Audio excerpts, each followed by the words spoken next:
I'm Faye Watt, and let's queer up politics. DC LGBTQ advocates optimistic about expected Mayor Janeese Lewis George. District of Columbia LGBTQ advocates are expressing strong optimism about expected incoming Mayor Janeese Lewis George, following her victory in the city's Democratic primary.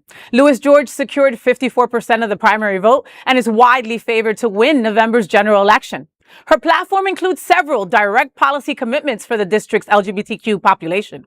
Lewis George has pledged to create an LGBTQ Youth Advisory Council to directly shape city policy on education, housing, stability, and mental health services. She also plans to safeguard city funding for community healthcare partners, protect the mayor's Office of LGBTQ Affairs, and expand confidential healthcare access for youth. Additionally, Lewis George advocates for strengthening DC's sanctuary city protections to support vulnerable, undocumented queer residents. These commitments earned her perfect ratings from the Gay and Lesbian Activist Alliance and endorsements from major advocacy groups. Local leaders say they will be watching closely to ensure these platform promises are reflected in her upcoming city budget. Now, this is what I want to hear from someone asking for our vote. This is what I want to hear. Don't just show up at Pride and show me the policy. Woohoo! Protect queer healthcare. Protect LGBTQ youth. Protect undocumented queer people and protect the organizations doing the work. Promises get you elected. Action gets you invited back to Pride. This is what I want to see. Yeah. And she's going to be the mayor. I mean, I know we have to say, oh, the elections. If a Republican wins in DC, it's a bad night across the world for Democrats, right? So we can just assume she's going to be the next mayor. And I love that we're already seeing actions from her as a sort of she's still got 5 months till she actually takes office.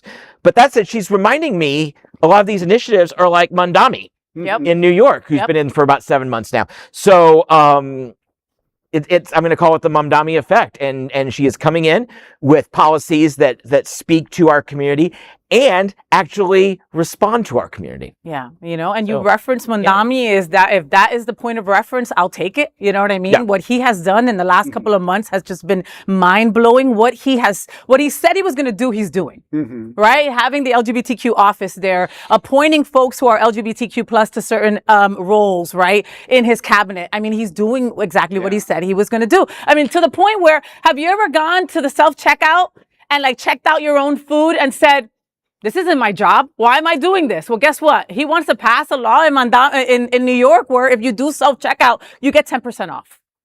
Okay? Wow. This is new thinking. Yeah. But not new thinking. You know what I mean? He is just talking the talk and then implementing this into action. And I hope that she does the same. And I have a feeling she will. How about that? Yeah. I'm glad that she's also focusing also on undocumented, people that are here in this country too, because I think that sometimes always gets a little bit overlooked, especially when we're talking about LGBTQ plus people. Yeah. So that automatically signals me, she's a good forward innovative thinker. Yeah, because those two things can be true at the same time. Yes. You being LGBTQ and being undocumented. Right. So. Very good point. There is no other queer nonprofit media platform like this in the entire world. Support our LGBTQ stories by sharing them and subscribing to Queer News Tonight.